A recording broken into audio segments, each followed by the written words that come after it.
So one of my favorite things about Halloween is the candy and the cookies and the treats, obviously. And yet, one of the best treats for Halloween ever of all time are those stupid little Pillsbury slice and bake cookies with like the ghosts and the pumpkins, but they're not vegan. So I'm gonna make them. Let's bake cookies.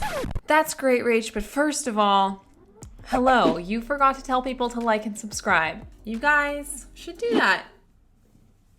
Also, as fun as baking cookies is, and it is so much fun, I think we should also take this opportunity to acknowledge a big problem that many adults have with cookies and candies and treats, especially around the holidays, but honestly, all the time. That's right, today you are not only getting a great video of me making sugar cookies, stay tuned, I fuck some stuff up, but also a classic Rachel rant on the patriarchy. Food and guilt are two things, concepts, whatever, that we often conflate when we shouldn't. In diet culture, we often see this scenario. We are on a diet, a lifestyle or whatever, and we tell ourselves that we can't have a certain food because it's bad. So in response, our mammalian brain starts to feel like it needs this food. Your brain is like all of a sudden a toddler that was told it can't have its favorite toy. Well, now, goddammit, that's the toy it wants most of all. Yes, I'm referring to toddlers as it. My maternal instinct has not yet kicked in.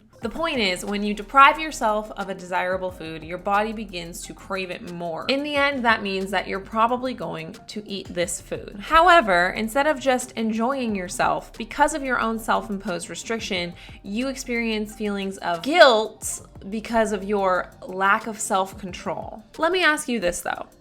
How did we decide that that food was bad? In reality, there's nothing innately good or bad about any kind of food. It's just our thin-centric, body-obsessive, over-advertised, hyper-aware culture dictating the morality of food to us. The reality is this categorization of food is dictated by someone else's interpretation of nutritional science. If you think about it, there are so many different types of diets out there, they cannot all possibly be correct. But we're just out here choosing diets kind of at random based off of various pseudoscience things we've read on the internet. Our determination of a food being bad or a food being good or whatever, it's not based on anything that's truly real. It definitely doesn't take into account your overall health, including your mental health. The more corporate entities dictate what foods are good or bad, the more the rest of us are left scrambling to figure out how to eat amongst all these mixed messages. When the real truth of the matter is, health means something absolutely different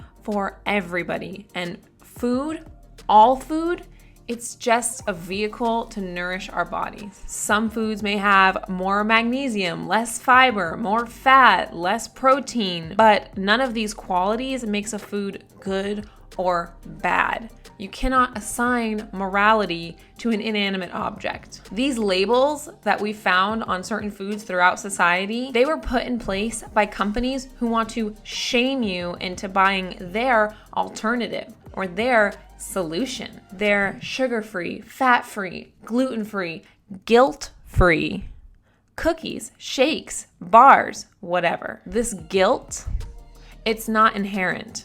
It's manufactured. And that's where food guilt comes from. And just knowing that is so powerful in stopping it. Because now you've acknowledged that your food guilt, it really has nothing to do with the food itself and everything to do with a contrived perception of the food. Just recognizing that these feelings of shame and guilt are not rooted in anything real can often be enough to take away its power. But then we must move forward.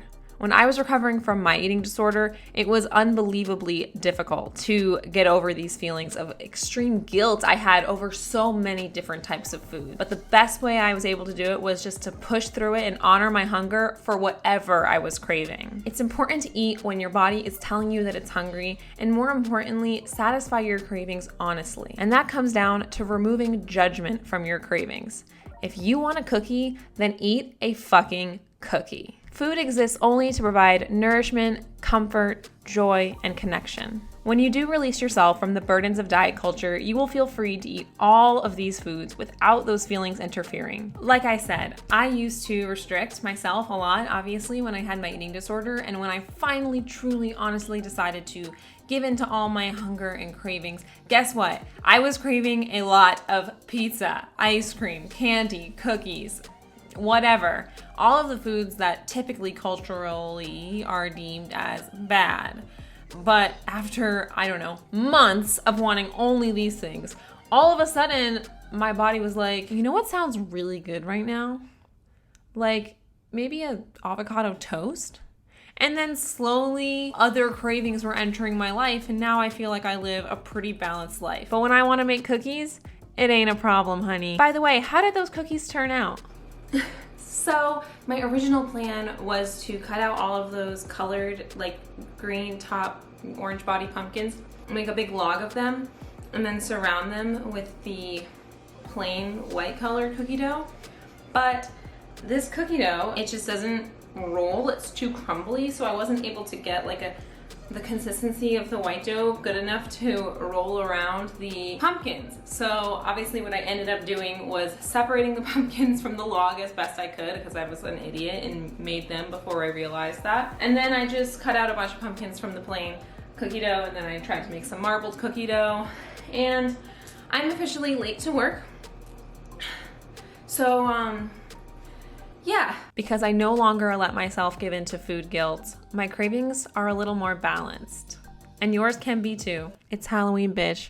It's time to eat candy and be okay with it. Bye, you guys. See you in the next video. Hey, guys. It's me. Wanted to pop in here for a second at the end of this video to thank the company eTech City. They were super, super nice. And they reached out to me about getting me a butt pillow. You cannot possibly understand how important a butt pillow is unless you have one. I recently redid my office, as you may have been able to tell by the background of most of this video. And of course, the one thing I forgot to get myself was a nice office chair. So I'm sitting on this old shitty antique chair in the meantime, and my butt pillow that you can see me opening here now has saved my life. I've been sitting on it the whole time I edited this video. I was sitting on it when I filmed this video, and I'll be sitting on it when I die. Just kidding. Maybe. I'm sure there's a much better name for it than butt pillow, but that's what I call it. So, yeah.